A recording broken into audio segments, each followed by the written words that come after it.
Hello everybody, I'm Raphael Perry and it's time for some more Bloodsword. Now, if you skipped the first video, hey, congratulations, you've made it to the gameplay. And if you missed it by accident and you'd like to go back and watch it, that's cool too. This video will still be here after you've finished watching the first one. First video is rules overview, a detailed, in-depth rules overview, and introduction to the 4 character classes. Bloodsword is a lovely old gamebook series from the late 80s to possibly early 90s. I can't remember exactly when the last book was published. I first picked up book 3 on its own way back in the day, and eventually was able to get hold of book 1 later on. Sometime later, a now obscure website on the internet began collecting PDFs of out-of-print, unavailable gamebooks and putting them up for people to download, and I grabbed them at the time. Now it's nice to know the books are back in print, in new editions, vastly improved, and I encourage you all to get hold of them if you are fans of the series. The only other thing to remember is that, unlike the traditional gamebook series, in Bloodsword it is possible to play a party of up to 4 heroes. And that's exactly what I'm doing, just to make things harder for myself. With that out of the way, let us begin. For the whole day now you've been approaching the smoke columns rising up vertically hundreds of meters from the flat plains of Krarth. The sky above is blue, cloudless, and cold. A bitter wind blows across the dry, sere grass of the marshes and sends sluggish ripples through the puddles of mire which occupy the low ground.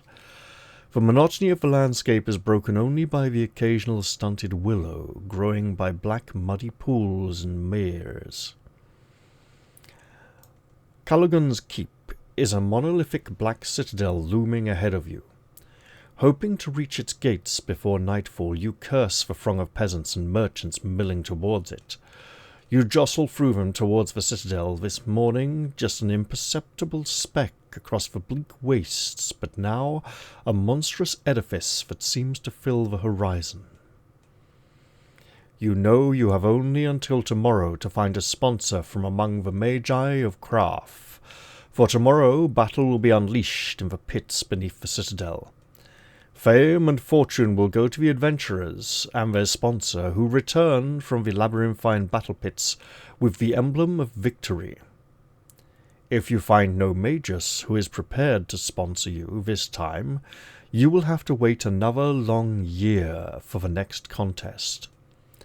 A year through which the marsh waters will rise, drowning the land and the causeways leading to the citadel, rendering Kalugen's keep impregnable. No one enters or leaves in that time except the Magi on their flying carpets, and only in mid-year can the citizens emerge to sow their fields with corn and rice before the harsh winter months begin again. That was a long sentence. As you can see, I've had to wait till nearly 2 in the morning to be able to record this. It is what it is. At last you manage to break through the gabbling crowds of the baggage train and ride under the grey blocks of the massive gate, its portcullis open like the maw of an angry god. The dour streets are festooned with the flags of the Magi. For 1 week of the year when this grim place is ablaze with colour, you reflect wryly.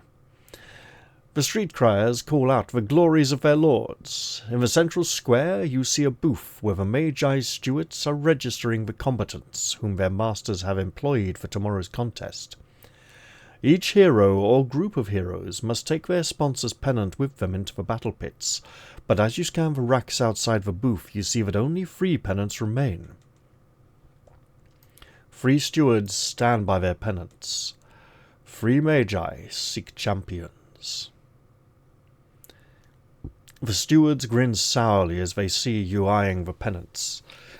Over the years they must have engaged dozens of brave adventurers on their respective masters' behalf, And how many of those adventurers went down into the battle pits never to emerge? You scowl back at them grimly, but they only smile the broader. They know you must choose one of the pennants. As you debate the choice, an old merchant wrapped in greasy furs and obviously the worse for wears sees you contemplating the booth. We can ignore the drunken merchant and go over to the booth.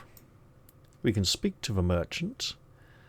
There's a trickster in the group who might want to go do something surreptitious, possibly stealing from a drunken merchant. If the sage wishes to try something, we're an enchanter. You know, we'll let the enchanter go first. By the strict ruling, we should roll for the trickster, the sage, and the enchanter, and whoever gets the highest roll gets to choose. But, hey, that's rolling for players, not for characters. Since we're using the solo team rule, I get to choose, and we'll have the enchanter try something. That is... no, 398. Okay.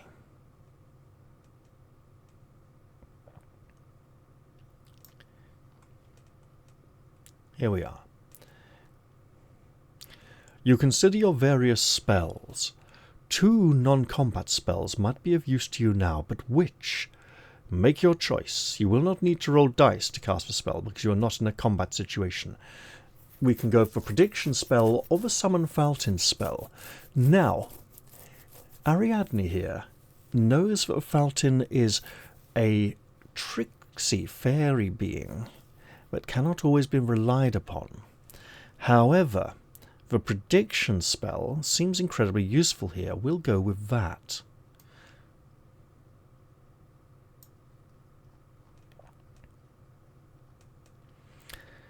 You use your magic power to peer into the future, or rather, one of the many possible futures that await you depending on your decisions and actions. For an instant you see yourself holding aloft the Emblem of Victory, cheered by the crowds as you emerge triumphant from the battle pits. But no, you're looking too far into the future, to a fate that depends upon countless variables. You attune your perception, concentrating on the next few hours. You glimpse a pallid man in black and purple, standing over you with blood on his lips. The scene flickers and you glimpse another possible future. You now see yourself at a masquerade, searching for someone among the disguised guests. You approach a figure in a domino cape, and he removes his mask and claps you on the shoulder. You strive to see yet another vision of events, but you cannot maintain the spell any longer. Drained by your massive effort, you cannot attempt another spell immediately. Return to 1 and make another choice. So, we can win.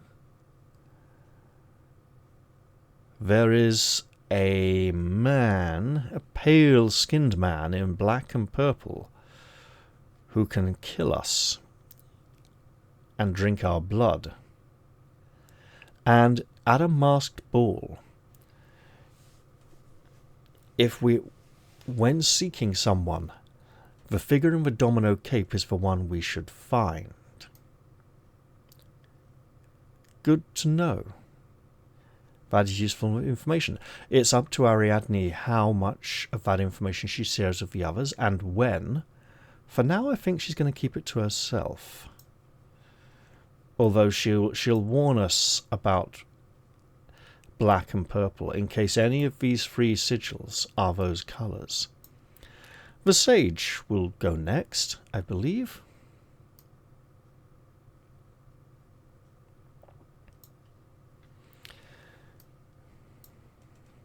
Brother Kern consults his knowledge. You have spent years studying 100 tomes and crumbling parchments full of ancient knowledge. Surely somewhere you must have read something concerning the Magi of Krarth. You clear... Yes, I know that scanned in as a D for some reason. You clear your mind of all distractions, and gradually the din of the crowds fades away. You see countless old documents with your inner eye and mentally sift them until you have found what you seek. The olive green pendant represents Magus Kalugen, who is overlord of this citadel, A man of notorious cruelty, he has already won so many concessions this year from his fellow Magi that he stands to gain very little from winning the contest. Magus Balazar, whose pennant is a brilliant scarlet, is in quite the opposite position. He desperately needs to win the contest, or he will have to cede much of his land, including thousands of acres of valuable pine forest, to his rivals. Magus Vial is perhaps rather appropriately represented by a pennant of sombre black and purple. He is widely reputed to be one of the undead, a vampire who shuns the day and stalks the night in search of blood. And as night approaches, we will need to choose one of these pennants. Probably not the black and purple one. So, the Lord of the Olive Green pennant doesn't really need to win. He's not that bothered about it. Red needs our help. Let's go speak to the merchant, because we can. See what he has to say on the matter in his inebriated state. He lurches from side to side, struggling to focus on you. Giving vent to an enormous belch, he says, "Looking for employment with a magus, Sylvie? I don't wonder. There's 3 still wanting champions for the contest. There's their pennants over there by that booth. Magus Vial is the worst of the lot, but then he's a vampire, and I shouldn't speak ill of the dead. Kalugen, Lord of his city, if you know, really, he ain't much better, and he's not in the contest to win, I've heard. But the 3rd Magus, Balazar, is the best of a bad bunch, because he's got the most to lose in the contest, and he'll be rewarding his champions the best on account of that." Any hopes you might have of questioning the merchant further are soon dashed. Exhausted by the effort of speaking, he favours you with a broad grin, and then falls like a plank on the cobblestones. A boot in the ribs does nothing to rouse him from his drunken stupor, so you decide to approach the booth. At this point, Brother Kern will inform his fellow adventuring companions which colours represent which magus.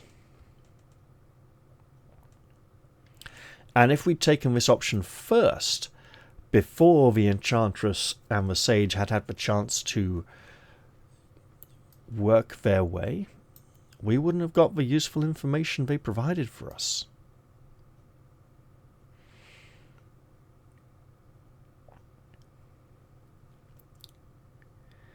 Let's see now.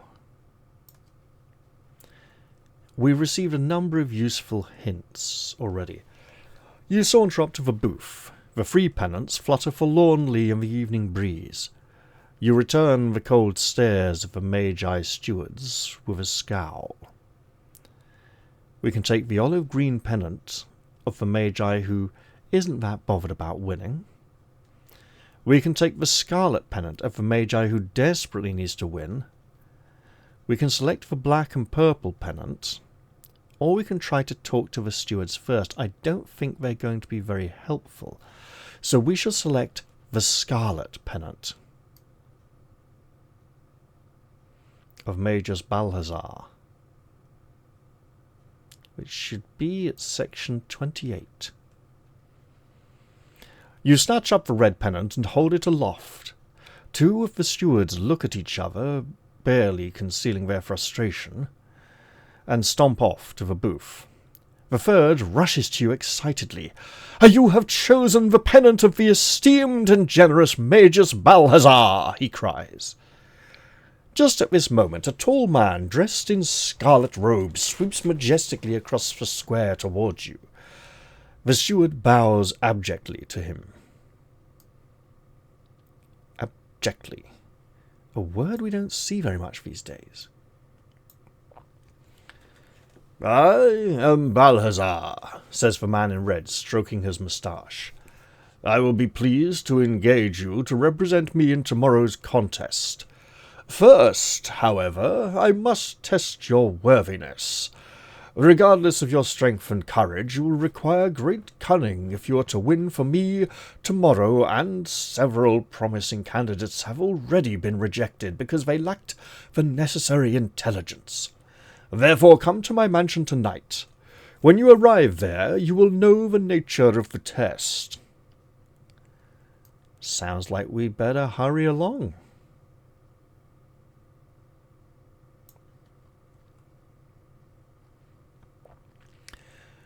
You arrive at Balazar's mansion as the temple gongs of the Citadel sound out the hour of midnight.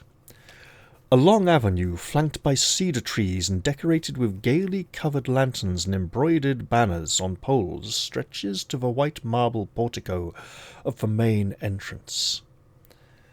Guards patrol up and down the avenue, but they seem to ignore most of the guests. However, they stare long and hard at you and are just about to step up and challenge you when Balazar's usher rushes from the doorway of the house to greet you. He gestures you towards the doorway behind which you can see a party in full swing. All the revellers wear masks concealing their identities. They are entertained by jugglers and musicians. The usher offers you a tray of drinks and sweetmeats laid out on it. Offers you a tray with drinks and sweetmeats laid out on it. My master will speak to you of employment, he says. That is, he gestures at the dozens of revellers, if you have the ability to find him. You stare in bewilderment at the masked partygoers. How are you going to locate your prospective employer among them? We have a trickster. Remy the trickster, who might wish to bribe the usher. Brother Kern the sage may wish to use his powers of extrasensory perception. Ariadne might want to summon the Faltin, but we know it to be somewhat unreliable. Or we can use our own powers of deduction to work out which of the revellers is Balazar. Fortunately, there are a number of different ways to approach this puzzle. If we choose to use our own powers of deduction, we can base it on what colours he might be wearing, any personal mannerisms he has, and so on. We do know that when we met him, he stroked his moustache, and that is something someone in the room will be doing. If we recognize him by that mannerism, we can achieve the second best result here. But there's one even better still. There are a number of different rewards available to us. So, Brother Kern will use his power of extrasensory perception.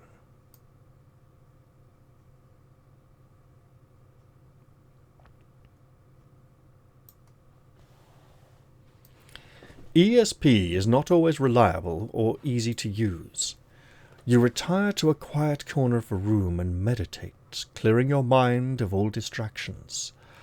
The sublime strains of the flautist's music help you to focus and channel your thoughts into the space between thought, when all your psychic abilities become operational.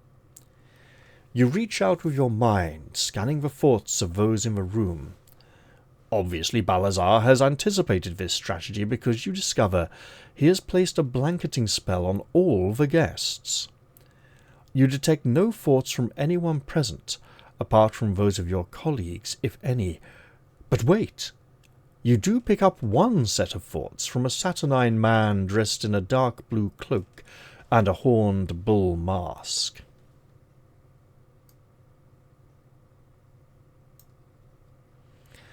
ESP indicates thoughts from only one of the revellers.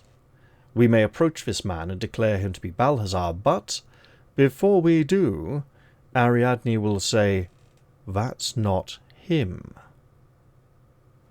As Brother Kern indicates, we have thoughts from only this man, and she will say, "He is not the one I saw in my vision."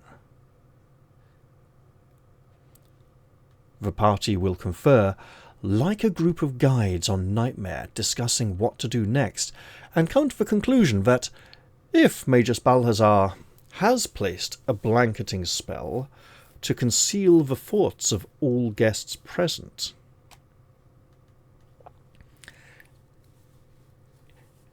Then he either has neglected to disguise his own thoughts, or this man is not a guest.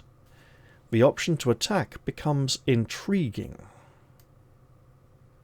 Let's do that. We'll approach him, and then our trickster Remy can whip up to blade and engage in conflict. You saunter over while the man is selecting a pastry from a tray. Position yourself beside him as shown. You get one free attack before he can act because he is not expecting your attack. So we get one full round of imminent violence. And Remy has the quick thinking power, which we may not use. Might save it a bit, and then Remy would also go first. So Remy could essentially get 3 attacks in here. We can administer a severe kicking. For some reason, no one else at the party comes to your aid. We do have the option to flee, so if we all are vanquished, then the new optional rule that I mentioned in the previous video may need to be used. I'm going to pause the video here for a moment. Don't worry, shouldn't affect any of you, while I just mock up a quick battle map. See you all in a bit. And here is our battle map that approximately resembles that in the book. In fact, I've counted all the squares. I added an extra corner here to make it a little more consistent. Around this corner is where we can run away. Let's try not to do that. This is going to be our first fight of the adventure. And Ariadne has not got any combat spells prepared, so that's going to be interesting. Now this nasty individual is our opponent, the assassin. He's here up to no good. If we had found Magus Balazar without unmasking the assassin, he would have had time to put a deadly poison on his dagger. The kind of deadly poison that would kill whoever it would wound. In this particular instance, you will note there is no such description of his poison knife being deadly. So we have caught him somewhat unawares. As Remy is first to act, he'll whip out his sword and have a go at the chap. Remy has a fighting prowess of 7, which means a 7 or less on 2 dice is required. Now, Maptool does have its own built-in dice roller. Sometimes the dice get stuck and will, instead of rolling the full variable, they will get stuck rolling very similar numbers for a while. Now, obviously on 6-siders that's harder to determine. There is a way to unstick the dice. It's just harder and involves more work. Now, Remy's attack has missed. The assassin does nothing. Sir Alwyn will also draw his sword and attempt to wet it with the... That's not supposed to happen. With the wicked man's blood. We can just repeat the last roll. 12, a complete and utter miss. So far, our bonus attacks don't seem to be doing very much. Brother Kern will try to club him with his staff. You never know, it might happen. A 9, again a miss. Ariadne will now prepare a spell. Since we are faced with a single target, I will prepare the spell of white fire, with which to burn him. This reduces her current psychic ability from an 8 down to a 7. And as a reminder, white fire will do 2 dice plus 2 endurance damage, minus the armor rating of our opponent who isn't wearing any, if she can successfully cast it. We then proceed to round 2. Remy will attack again. Look. Another high roll. That's not good. That brings us to the assassin, who has been dodging and evading the wild, clumsy flurries of his assailants, which is probably not going to impress their former employer. He's now got his blade out, and he's going to pick a target. I'm going to roll D3, a 1 for Sir Alwyn, 2 for Remy, 3 for Brother Kern. He attacks Sir Alwyn. A 6 will be damage, and he deals 1d6 plus 1. Same damage as Sir Alwyn, making him a potent combatant. 4 damage here. Sir Alwyn has 3 armor. His chainmail prevents him from taking any serious harm, and he is reduced to a mighty 11 endurance. Look, it's mighty at this rank, okay? Sir Alwyn will attempt to return the favour, with prejudice, and does not quite succeed in doing so. The assassin is proving to be a troublesome combatant. Brother Kern will try to use his staff to good measure. He also has not quite got the measure of this chap, who seems to be evading everyone's blows. Now we come to Ariadne, who will attempt to pour white fire all over the assassin. White fire is a complexity level 1 spell, meaning that she will be rolling 2 dice plus 1. And the target will be her current psychic ability of 7 or less. That is not successful. She can try again next turn at a slightly easier difficulty. Remy will look at the dice rolls the party have had so far and seriously consider using his quick thinking ability. However, he's going to hold off for now and just go for a regular normal attack. Perhaps he will be the first party member to draw blood. Alas, that is not the case. The assassin will pick his target. This time going for Remy. Now, the trickster has the dodgy ability that makes him harder to get hit. So this attack will also be on 2d6 plus 1, which means I can just go back up to that spellcasting attempt and repeat that. The attack misses because Remy knows how to dodge a little bit better than everyone else. Now that the assassin is focused on Remy, Sir Alwyn will attempt to hammer home his blade into the villain.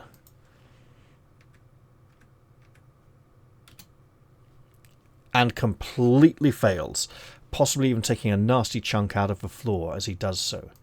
Brother Kern will attempt to use his staff because, look, someone's got to hit this chap eventually, and it is indeed Brother Kern who lands the first blow. His staff does a mighty 1d6 damage. And now our opponent is wounded. I will reduce his endurance points accordingly. And Ariadne will attempt to add white fire to injury. It's like an insult, but it burns more. Now, because this is her second attempt, she loses the +1 modifier, and it goes down to a straight 2d6 roll against her current psychic ability of 7. That does not help at all. So next round, she'll be rolling 2d6 minus 1. Round 4. Remy will attempt to make an attack, and does so rather successfully. His blade bites deep enough, and we will definitely be marking that off. Currently in this fight, I have not had to make use of the defense action. There's 4 of us, there's only one of this chap. We should be able to beat him if we can roll below a 9 when we attack. Speaking of which, it is now his turn, and he will pick his target. He goes for Sir Alwyn, and he lands a blow for 2 whole points of damage. Sir Alwyn has an armor rating of 3 and laughs, then strikes back. But wait, Because these characters are all simultaneous, why don't we let Ariadne have another attempt to cast her spell, to clear it from her mind? And she does successfully, so let's see how much damage we can do here. 12 points. Well, nobody else needs to do any whatsoever. They probably want to, but the fight is now at an end. I will remove this individual and empty the initiative window. Hooray. At this point, endurance 11, nobody else is injured. So I can go back to the main map. 11. The Whitefire spell has been cast, so her psychic ability is back up to an 8. I'll tidy up that map after the episode.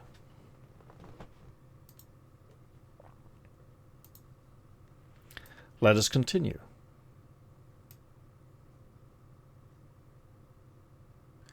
I went a little bit too far there. This must be it. Spurting blood, the man slides to the floor. Clawing at the tablecloth as he falls, he pulls dozens of china plates and goblets down on top of him with a crash. Strangely, no one in the room seems to take any notice, except for a fellow in a black domino cape. You gaze around in astonishment. A hunched man in a gold tunic is pouring himself a glass of wine, oblivious to the disturbance. A joker, a man in a green wig, goes on laughing at a friend's joke as though he had not noticed the battle at all. A masquerade jester proceeds with his antics, and a man adorned in the laurel wreath of a sage of ancient Silentium has eyes only for the serving girls. One of these men is Balazar. Which one? The man wearing the domino cape. Why do we know this? Not only because he was the only man to react, but because Ariadne saw him to be Magus Balazar in her vision. So we shall approach him. You identify Balazar and stride over to him. "My Lord Magus," you say, giving a curt bow. "You need look no further for champions." "Excellent," says Balazar, standing and removing the hood of his cape. "You have found me among all these images." With this he turns and, waving his hand, murmurs a spell. The partygoers fade from sight. "They were all illusions," explains Balazar, "except for the assassin you cunningly rooted out and dealt with. I am impressed, and since he might have taken my life, I am even indebted to you. Such obligation is not seemly towards one's employees, so I shall discharge the debt at once by rewarding you." He claps his hands, and a servant scurries in at once, carrying a silver sword studded with emeralds. This he hands to you. If there is a warrior in the party, Balazar will hand it to him or her. "It is Blutgetranker, the blood drinker, made out of a sliver from the legendary sword of the god Frey." You cut the air with this fabulous weapon. It seems light, but hums with deadly force. Add 1 to your fighting prowess when fighting with it. In combat against any giant, that is a creature specifically described as a giant, in the text as a giant, you add 1 die to the damage you inflict with a successful blow. So, I will mark this sword. However,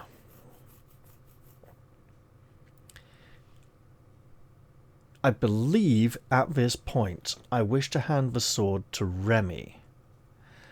That way I will have 2 party members with a fighting prowess of 8, instead of 1 with a 9 and 1 with a 7, making them equally potent. If we find another magic weapon, we will return the magic sword, Blutgetranker, to Sir Alwyn.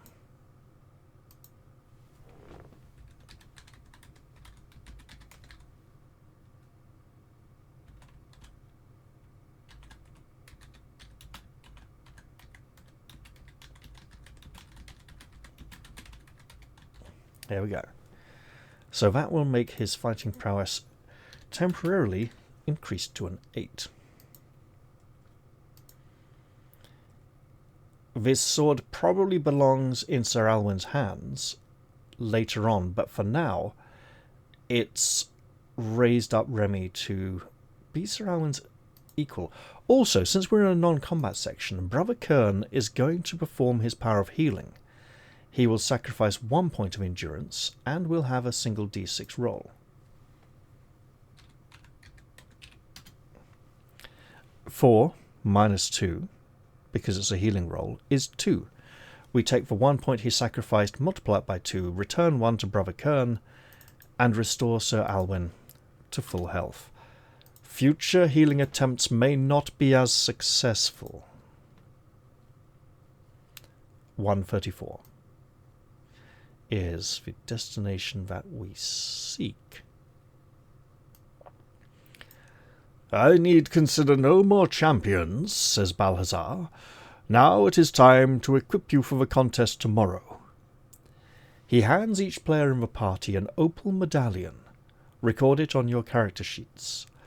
Balazar tells you that this will allow him to monitor your progress through the battlepits and possibly intervene with magic or advice when you are in trouble. He also gives the first player in the battle order a strange item, an octagonal glass prism. He's not sure what it does, but thinks you will find a use for it. Then a servant shows you to your bedchambers, where you may get some rest. So we shall give everyone an opal medallion.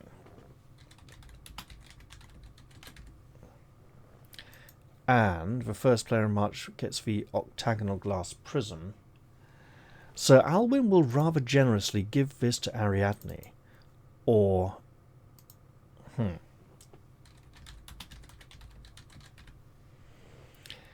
Brother Kern might also find good use for it. But he is carrying more items.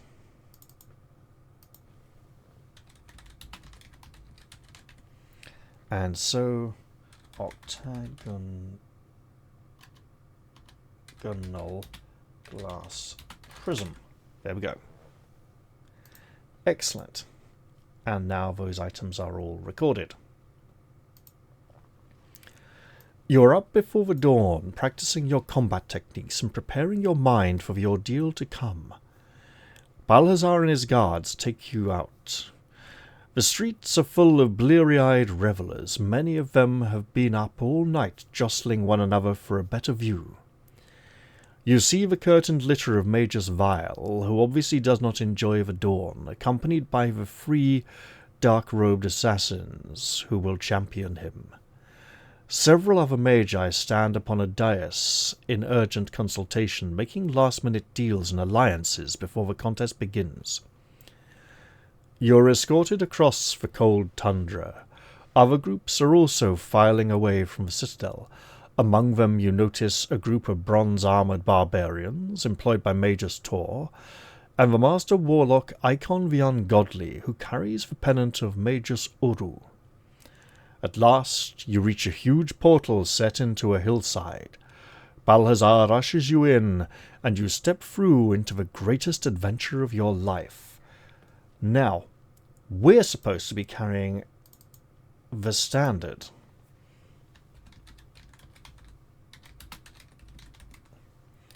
That represents Magus Balazar, and it seems to have not been mentioned yet, but I'm adding it now, because we need to carry that with us, I believe, all the way. I will check that, though, in between episodes. But I believe we're dedicating an item slot to it. In theory, we just need the Emblem of Victory, but we also need to show our allegiance when we do so. As I said, I'll check that, and if we don't need it, hey, I've just added an extra item to a burden. Right. I believe, as we set foot in the dungeon itself, this will be a good time to wrap up the first gameplay episode. We have chosen a patron. We've saved his life. and received a worthy reward in the form of Blutgetranke, a magic sword. It should be noted that if it becomes apparent that we are likely to fight a giant at any point in time, the sword will probably be returned to Sir Alwyn. Probably before that. If we find a second magic sword, he gets it back straight away. Alright. Well, like I said, I'm going to wrap this one here. I hope you've all enjoyed it, and I will look forward to seeing you all in the very next episode. I'm going to say goodbye for now, though, and thank you all for watching. I hope I didn't speed through the fight too quickly. It's late at night, and I wanted to get it done without getting too drowsy and making sleepy mistakes. Hopefully I didn't make rushed and hurried mistakes. I just had some terrible dice rolls where my heroes couldn't hit anything for a while. But that's okay. They survived. Alright. Thanks a lot, guys. See you all next time, and bye-bye for now.